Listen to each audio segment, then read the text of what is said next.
पिछले एपिसोड के last scene में देखा था कि चेन शिन ने थोड़ा कंप्लेन किया। तुमने बताया ही नहीं कि वापस आ गए हो, मैं तो तुम्हें ढूंढने आई थी। सुमिंग ने ऑकवर्डली स्माइल की और नजर चुरा ली। बेइलिंग ने बस एक कोल्ड लुक दिया, चेन शिन का हाथ पकड़ा और दोनों हर्बल स्टोरेज के अंदर चले गए। चेन शिन कुछ कहना चाहती थी पर चुप हो गई।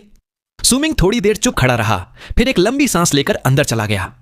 अपने हर्ब्स की तलाश के लिए हर्बल स्टोरेज रूम काफी बड़ा था और अंदर सब कुछ एकदम सही तरीके से अरेंज था। हर शेल्फ पर अलग अलग हर्ब्स, सब प्रॉपर कैटेगरीज में। बिल्डिंग के अंदर एक छोटा कमरा भी था जिसमें वो हर्ब्स रखे जाते थे जो सिर्फ बर्सर्कर्स के लिए होते हैं। नॉर्मल ट्राइब मेंबर्स को वहां जाना अलाउड नहीं था और हीलर्स को भी सिर्फ एल्डर या ट्राइब लीडर की परमिशन से एंट्री मिलती थी। लेकिन सुमिंग पर ये रूल्स लागू नहीं होते क्योंकि एल्डर ने उसको बचपन से ही स्पेशल परमिशन दे रखी थी। जब सुमिंग अंदर गया, उसने देखा बेइलिंग चेन शिन का हाथ पकड़े उस स्पेशल रूम की तरफ जा रहा है। उस कमरे के बाहर एक old man grandpa Nansong cross legged बैठे थे। बेइलिंग और चेन शिन ने उनको एक इंट्रोडक्शन लेटर दिया। ओल्ड मैन ने बस एक नजर डाली, फिर आंखें बंद कर ली। सुमिंग धीरे से चला क्योंकि उसको पता था बेइलिंग उससे मिलना नहीं चाहता। वो चुपचाप आउटर शेल्फ्स पर हर्ब्स देखने लगा। ये सब वो पहले कलेक्ट कर चुका था, इसलिए सब जाने पहचाने लग रहे थे। बेइलिंग और चेन शिन काफी देर तक अंदर ही रहे तो सुमिंग बाहर ही इधर उधर घूमता रहा। तभी ग्रैंडपा नानसोंग ने आवाज लगाई, यंग लासू, क्या सोच रहे हो? सुमिंग मुस्कुरा के बोला, ग्रैंडपा, मैं अब लासू नहीं रहा। ग्रैंडपा ने भी हंस के बोला, हाँ सही है, तुम लोगों की अवेकनिंग हो चुकी है। जाओ अंदर जाओ, मैं हूं ना, मैं तो एल्डर से भी लड़ चुका हूं एक लड़की के लिए, किसी से नहीं डरता। सुमिंग को पहली बार यह सुन के थोड़ा मजा आया, फिर वो अंदर चला गया। अंदर जाकर सुमिंग ने देखा बेइलिंग का प्रेजेंस अब भी वैसे ही पावरफुल है। चेन शिन हर्ब्स चूज कर रही थी। सुमिंग ने उनको इग्नोर किया और माउंटेन स्पिरिट पिल के लिए जो हर्ब्स चाहिए थे उनको ढूंढने लगा। उसने नाइट मैरो ग्रास और 1000 लीफ फ्लावर तो ढूंढ लिए, पर एक लास्ट हर्ब मिसिंग था। चेन शिन ने सुमिंग को देखा, कुछ कहना चाहा पर फिर चुप हो गई। उसके फीलिंग्स अब धीरे धीरे बदल रही थीं। वो भी समझ रही थी कि बेइलिंग के साथ उसका रिश्ता फिक्स है और सुमिंग के लिए बचपन का प्यार अब कम हो रहा है। बेइलिंग ने जाते जाते सुमिंग को कोल्डली बोला, ये हर्ब्स तेरे किसी काम के नहीं क्योंकि तेरे पास बर्सर्कर बॉडी नहीं है। इनको वेस्ट मत कर, दूसरे ट्राइब मेंबर्स के लिए छोड़ दे, अपनी औकात में रह। फिर चेन शिन को लेकर चला गया। सुमिंग चुप रहा, बस उनको देखते हुए फिर से हर्ब्स चेक किए और जो चाहिए था वो लेकर बाहर आ गया। ग्रैंडपा नानसोंग ने कुछ नहीं कहा, बस मजाक में दिखता रहा। सुमिंग ने ग्रैंडपा को एक रेयर हर्ब का ड्राइंग दिखाया, क्लाउड गॉज ग्रास। ग्रैंडपा ने बताया कि यह हर्ब डार्क माउंटेन में नहीं मिलता, सिर्फ विंड स्ट्रीम ट्राइब के पास मिलता है और काफी महंगा है। सुमिंग को लगा अगर मुझे यह चाहिए तो या तो एल्डर से बोलूं या खुद बाजार जाकर खरीदूं। प्रॉब्लम यह थी कि ट्राइब के अंदर तो बार्टर सिस्टम चलता है पर बाहर जाकर स्टोन कॉइन्स लगते हैं। सुमिंग के पास सिर्फ 3 स्टोन कॉइन्स थे, वो भी यूची ब्लैक माउंटेन ट्राइब वाले की लाश से मिले थे। उसके पास खुद का एक भी कॉइन नहीं था। सुमिंग सोचने लगा, अगर मेरे पास 100 या 8000 कॉइन्स होते तो कितना अच्छा होता। बाजार का लोकेशन मुझे पता है, एल्डर ने बताया था। जब कोई बर्सर्कर बनता है तो वहां जा सकता है, पर कॉइन्स के बिना क्या फायदा। उसने बिटरली हंस दिया और सिर पकड़ लिया। अभी तो हेडेक शुरू हो गया था। सुमिंग पूरे दिन सोचता रहा, फिर फाइनली बास्केट उठाई और ट्राइब से निकल पड़ा। उसके साथ था ले चेन, जो खुद भी पहले स्क्वायर जा चुका था। जैसे ही सुमिंग ने स्टोन कॉइन्स मांगे, ले चेन ने पहले तो रीजन पूछा, फिर जैसे ही पता चला वो खुद गाइड बन गया। रास्ते भर ले चेन बस बोलता ही रहा, सुमिंग, मेरे पास सिर्फ 2 स्टोन कॉइन्स थे, कितनी मुश्किल से इकट्ठा किए थे, कब वापस करेगा? सुमिंग को गिल्ट भी हुआ, पर उसने भी बोल दिया, मैंने तुझे डार्क ड्रैगन सलाइवा कितने साल दी, वो कितने की थी, दोस्त है या नहीं? पर ले चेन फिर भी बस बोलता ही रहा, वैसे तू लेने क्या जा रहा है? सुमिंग ने बोला, क्लाउड गॉज ग्रास। ले चेन को समझ ही नहीं आया, पर फिर भी पूछता रहा। सुमिंग ने फाइनली थक के बोला, अगर तू पूरा सफर चुप रहा तो वापस आके सब कुछ बता दूंगा। ले चेन एकदम स्टैच्यू बन गया, न हिल रहा न बोल रहा, पर आंखों में मस्ती थी। सुमिंग ने फाइनली उसको सच बोल दिया, मेरे अंदर बर्सर्कर बॉडी है पर एल्डर ने छुपा रखा है, किसी को मत बताना। ले चेन सीरियस हो गया, बोला, अब टेंशन नहीं, हम दोनों फ्यूचर के गार्डियंस बनेंगे। रात को दोनों एक बड़े ट्री के नीचे कैंप लगाते हैं। सुमिंग सोचता है, क्या मैं भी बदल जाऊंगा? ले चेन कहता है, लोग बदलते हैं, मैं भी, तू भी। सुमिंग खुद से प्रॉमिस करता है, मैं नहीं बदलूंगा। उसके सपने सिंपल हैं, शियाओ होंग के साथ दुनिया देखना, हीलर बनना, एक दिन एल्डर बन जाना, शायद अपनी फैमिली भी ढूंढना। सुबह दोनों स्नो से फेस वॉश करते हैं, फ्रेश होके फिर से सफर पर निकल पड़ते हैं। जब स्क्वायर पहुंचते हैं तो वहां काफी सारी ग्रासवुड की हट्स होती हैं। सिक्योरिटी टाइट है और बीच में एक बड़ा पर्पल टेंट है जो ऑनर का है, जो सिर्फ ट्राइब लीडर्स को मिलता है। जैसे ही दोनों अंदर जाते हैं एक लड़की की ठंडी आवाज आती है, ले चेन। और ले चेन एकदम हिल जाता है। सुमिंग भी रुक जाता है। सुमिंग ने तुरंत फील कर लिया कि ले चेन का बिहेवियर कुछ अलग है, जैसे वो किसी से डर रहा हो। उस लड़की की आवाज सुनते ही ले चेन एकदम सीधा हो गया। सुमिंग ने भी देखा एक लंबी, फेयर, वाइल्ड सी लड़की जिसका लुक बाकी बरसर्कर ट्राइब की लड़कियों से अलग था। उसकी आंखों में एकदम फियर्स कॉन्फिडेंस था और उसके पीछे 3 बर्ली बरसर्कर खड़े थे, सब के सब एकदम इंटिमिडेटिंग। लड़की ने ले चेन पे गुस्सा निकालते हुए बोला, तू फिर आ गया? लास्ट टाइम तूने मुझे फेक हर्ब बेच दिया था, 3 स्टोन कॉइन्स ले लिए। ले चेन ने इनोसेंट लुक दिया, पर लड़की ने उसकी एक न सुनी। मेरे कॉइन्स वापस कर। सुमिंग ने सिचुएशन पकड़ ली और तुरंत रोल प्ले शुरू कर दिया। यस यंग लॉर्ड, ये वही लड़की है जिसके बारे में आपको बताया था। ले चेन तुरंत सुमिंग के पीछे खड़ा हो गया, जैसे सुमिंग उसका बॉस हो। लड़की थोड़ा कंफ्यूज हुई, पर सुमिंग के कूल एटीट्यूड से थोड़ा कॉशियस भी हो गई। सुमिंग ने बोला, स्टोन कॉइन्स तो मिल जाएंगे, पर वो हर्ब भी चाहिए जो तुमने ले चेन से लिया था। लड़की ने पर्पल हर्ब निकाली, पर जब सुमिंग उसको लेने लगा तो उसने हाथ पीछे कर लिया। प्रूफ दिखाओ कि तुम यंग लॉर्ड हो। सुमिंग ने अपना बरसर्कर की रिवील किया, एकदम सेकंड लेवल का पावरफुल प्रेजेंस।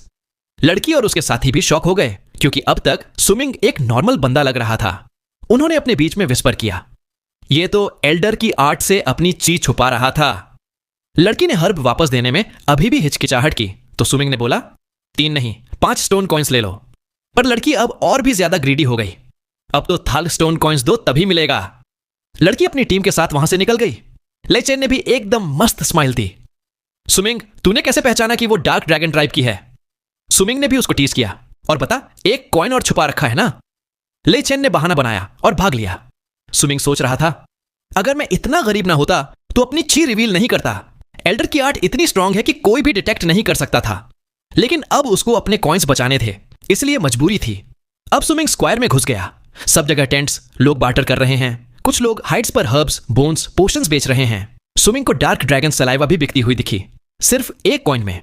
उसको लगा, बचपन से मैं और शियाओ होंग तो ये फ्री में पी रहे थे, कितने कॉइन्स की वैल्यू हो गई। तभी उसकी नजर एक स्टॉल पर पड़ती है जहां कुछ और भी रेयर चीजें बिक रही हैं।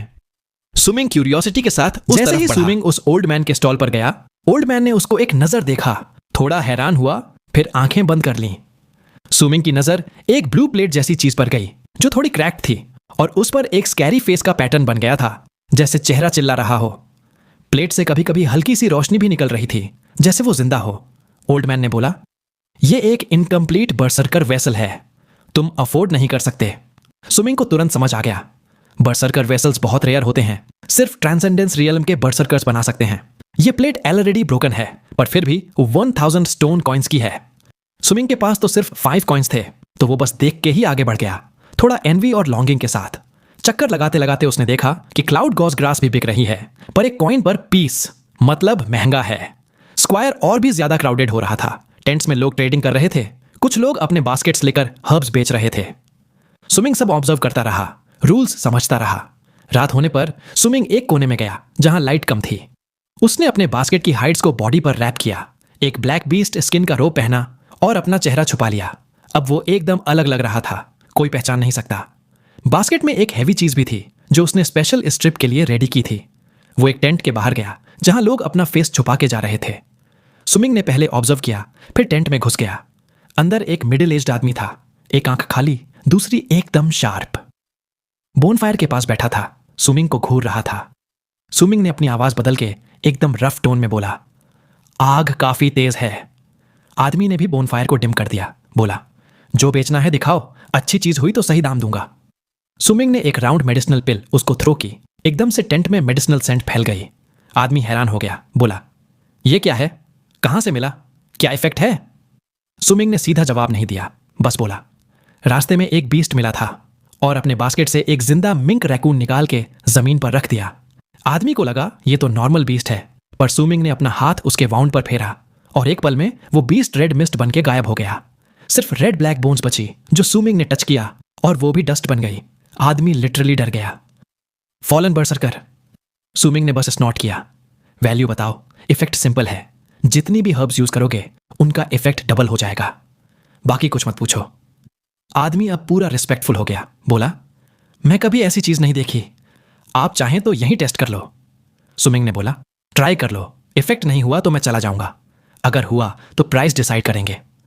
आदमी ने एक बेल निकाली, हिलाई और टेंट में बेल की आवाज गूंज गई। सुमिंग ने अपना हाथ टाइट कर लिया।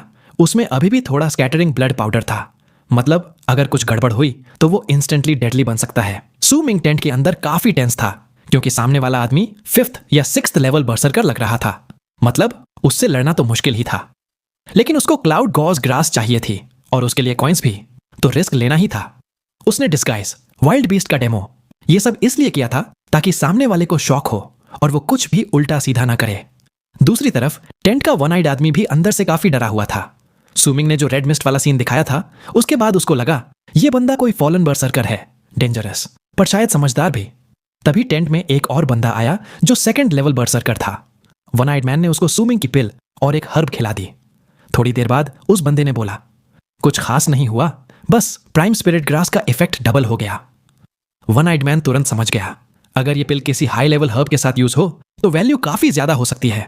उसने पहले तो 13 कॉइन्स ऑफर किए, पर सुमिंग ने कोल्डली बोला, अगर मुझे बर्सरकर वेसल नहीं खरीदना होता तो मैं बेचता ही नहीं। वन आइड मैन ने फाइनली 50 कॉइन्स ऑफर किए। सुमिंग ने बोला, एक पिल ऑलरेडी यूज हो चुकी, तो total 100 coins. One eyed man ने 2 व्हाइट कॉइन्स दिए, पर सुमिंग ने ब्लैक कॉइन्स मांगे, क्योंकि व्हाइट कॉइन्स ज्यादा अटेंशन ग्रैब करते, तो उसने 10 ब्लैक कॉइन्स ले लिए। सुमिंग ने तुरंत 60+ क्लाउड गॉज ग्रास खरीद ली, डिस्गाइज चेंज किया और लेई चेन के पास लौट गया। दोनों ने रूट भी बार बार चेंज किया ताकि कोई फॉलो ना करे। ट्राइब पहुंचते ही लेई चेन ने फिर से पूछा, सुमिंग, तूने कैसे पहचाना कि उस लड़की का नाम बाई लिंग है और वो डार्क ड्रैगन ट्राइब की है? सुमिंग ने स्माइल की, बोला, मैंने बस उसके साथ खड़े 3 लोगों के टैटूज देखे। डार्क ड्रैगन के टैटूज सिर्फ उनके ट्राइब वाले ही बनवाते हैं। लेई चेन ने सोचा, बस इतनी सी बात थी। दोनों हंसते मजाक करते अपने घर पहुंच गए। सुमिंग अब माउंटेन स्पिरिट पिल बनाने के लिए रेडी है।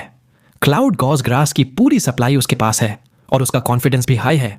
इसी बीच स्क्वायर में कुछ बड़ा होने वाला है। वन आइड मैन वो मिस्टीरियस पिल लेकर स्क्वायर के ओनर के पास जा रहा है। मतलब सुमिंग की पिल अब एक नया हंगामा मचा सकती है। वन आइड मैन ने काफी देर तक वेट किया, फिर जब बुलाया गया तो पर्पल टेंट में जाकर अपनी रिपोर्ट दी। अंदर 2 बुजुर्ग थे, दोनों की आंखें अब भी जिंदा और शार्प थीं। उन्होंने सुमिंग की बनाई हुई पिल को देखा, स्मेल किया और तुरंत समझ गए कि ये कोई नॉर्मल चीज नहीं, ये हाल ही में बनी है और इफेक्ट अनबिलीवेबल है। एल्डर ने बोला, ऐसा कुछ मैंने कभी नहीं देखा, इसको विंड स्ट्रीम ट्राइब के एल्डर को दिखाना होगा। जैसे ही वो एल्डर टेंट से निकला, उसका बॉडी आउटलाइन व्हाइट मिस्ट बन के आसमान में उड़ गया। यह दिखाता है कि विंड स्ट्रीम ट्राइब की पावर और नेटवर्क कितनी बड़ी है। सिटी के बीच एक एंशिएंट अल्टर था जहां एल्डर ने पिल प्रेजेंट की। ऊपर से एक जेंटल वॉइस आई, विंड स्ट्रीम ट्राइब के एल्डर की। उसने भी पिल को इंस्पेक्ट किया और बोला, इसको बनाने वाला या तो कोई पावरफुल ब्लड सॉलिडिफिकेशन बर्सरकर है या कोई फॉलन बर्सरकर ट्रांसेंडेंस रियल्म से आया है। इसको ढूंढो और विंड स्ट्रीम ट्राइब का परमानेंट गेस्ट बना दो। अब पूरी विंड स्ट्रीम ट्राइब के स्पाइस, वॉरियर्स सब सुमिंग को ढूंढने निकल पड़े हैं। एक मिस्टीरियस फॉलन बर्सरकर की तलाश शुरू हो गई है। दूसरी तरफ सुमिंग अपने घर पर डिसाइड करता है कि अब वो माउंटेन स्पिरिट पिल बनाएगा। सुबह सुबह वो ब्लैक फ्लेम माउंटेन की तरफ निकल पड़ता है, हर्ब्स और स्काई स्टोन के साथ। केव में मेडिटेट करके स्कैटरिंग डस्ट और स्काई स्टोन का एक लीफ खाता है और फाइनली उसकी 11th ब्लड वेन मैनिफेस्ट हो जाती है। मतलब अब वो ब्लड सॉलिडिफिकेशन रियल्म के 3rd लेवल पर है। अब सुमिंग कॉन्फिडेंट है, माउंटेन स्पिरिट बनाने की प्रोसेस शुरू करता है। हर्ब्स, फायर, कैल्ड्रन सब कुछ एक्सपर्ट की तरह हैंडल करता है। जैसे जैसे रात होती है, एक अजीब साइलेंस छा जाता है। मून ब्लड रेड हो जाता है और डार्क माउंटेन का एटमॉस्फेयर एकदम मिस्टीरियस और डेंजरस हो उठता है। जंगल में एक वीक क्राई गूंजती है जो पूरे रीजन में फियर फैला देती है। सारे ट्राइब्स अलर्ट हो जाते हैं, एल्डर्स रिचुअल्स शुरू कर देते हैं और सुमिंग की ट्राइब का एल्डर भी फायर रिचुअल करता है। इसी ब्लड रेड मून की रात डार्क ड्रैगन ट्राइब में भी रिचुअल्स हो रहे हैं। ट्राइब के बीच एक खूबसूरत लड़की बाइलिंग खड़ी है। उसका चेहरा पेल है और वो भी ब्लड रेड मून को देखती है। लाल चांद को देखकर डर रही थी। उसके ट्राइब का एल्डर अल्टर पर था। सारे मेंबर्स का चेहरा भी पेल और डर से भरा हुआ था। ब्लड मून 3 साल में सिर्फ एक बार आता था, वो भी तब जब डार्क माउंटेन की बर्फ पिघल चुकी होती। तब वाइल्ड बीस्ट्स की बलि दी जाती थी ताकि डिजास्टर न आए, लेकिन इस बार ब्लड मून सीजन से पहले आ गया था। यह सबके लिए बहुत बड़ी अशांति थी। सुमिंग फायर केव में माउंटेन स्पिरिट पिल बनाने की कोशिश कर रहा था, लेकिन बार बार फेल हो रहा था। तभी उसने महसूस किया कि उसकी बॉडी का छी एकदम से कंट्रोल से बाहर हो रहा है, जैसे कुछ अजीब हो रहा हो। उसने आसपास देखा, पर कुछ समझ नहीं आया। फिर भी उसने अपनी अल्केमी प्रैक्टिस जारी रखी। दूसरी तरफ ब्लैक माउंटेन ट्राइब में ब्लड मून देखते ही सब लोगों की आंखों में ब्लड लस्ट आ गई। ट्राइब के बीच एक छोटी सी पहाड़ी थी। उस पर बैठा था एक पतला सा बूढ़ा B2, जो ट्राइब का एल्डर था। उसने सबको सुनाने के लिए एक एंशिएंट कहानी सुनाई, फायर बरसर्कर ट्राइब की। यह ट्राइब एक जमाने में दुनिया की सबसे पावरफुल आग की ट्राइब थी, लेकिन उन्होंने स्वर्ग का एक आर्टिफैक्ट चुराने की कोशिश की। इसीलिए गॉड ऑफ बरसर्कर्स ने उन पर ऐसा पनिशमेंट दिया कि पूरा ट्राइब बर्बाद हो गया। सिर्फ बरसर्कर्स बचे, बाकी सब जलकर राख हो गए। उनकी रूहों को गॉड ने wings of the blood moon बना दिया, इमोर्टल, पर बिना फिजिकल बॉडी के, सिर्फ खून के प्यासे मॉन्स्टर्स। B2 ने एक फॉरबिडन स्पेल कास्ट किया, अपना खून स्पिट किया और ब्लड रेड स्टोन्स हवा में घूमने लगे। उन्होंने एक बड़ा सा रेड मून का सिंबल बनाया और विंग्स ऑफ द मून जग जाओ कहते ही पूरा डार्क माउंटेन हिल गया। पास की माउंटेन्स से लाल मिस्ट निकलने लगी और उस मिस्ट के साथ हजारों ब्लड थर्स्टी छोटे monsters wings of the moon निकल आए। उनके चेहरे इंसान जैसे, आंखें लाल, 6 पैर और विंग्स।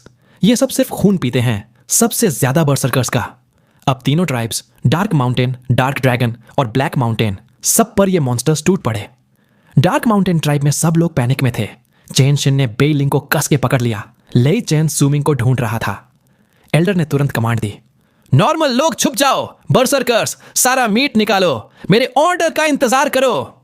एल्डर ने अपनी बोन केन घुमाई और पूरे ट्राइब के नीचे एक इल्यूजनरी लेक ऑफ फायर फैल गई, जो ट्राइब को शील्ड कर रही थी। सभी बरसर्कर्स ने ब्लीडिंग मीट स्काई की तरफ फेंका ताकि मॉन्स्टर्स उस मीट पर टूट पड़े और ट्राइब बची रहे। इसी वक्त बाइलिंग भी अपने बचपन की वो रात याद कर रही थी जब उसके दोस्त को विंग्स ऑफ द मून खींच ले गए थे और उसकी चीखें मिस्ट में खो गई थीं। अब वही डर उसकी आंखों में वापस आ गया था। ब्लड रेड मून अब मिस्ट के पीछे छुप गया था, पर मॉन्स्टर्स 3 ग्रुप्स में बंटकर तीनों ट्राइब्स की तरफ आ रहे थे। एल्डर ने अपनी बोन केन घुमाई और पूरे ट्राइब को फायर शील्ड से कवर कर दिया। जब डार्क माउंटेन ट्राइब के एल्डर ने ऑन ऑर्डर दिया तो लाल मिस्ट ने पूरे आसमान को ढक लिया और ब्लड रेड मून छुप गया। विंग्स ऑफ द मून की एक आर्मी स्काई में छा गई। उनकी पियर्सिंग रोर्स ने रात को एक ही आवाज में बदल दिया।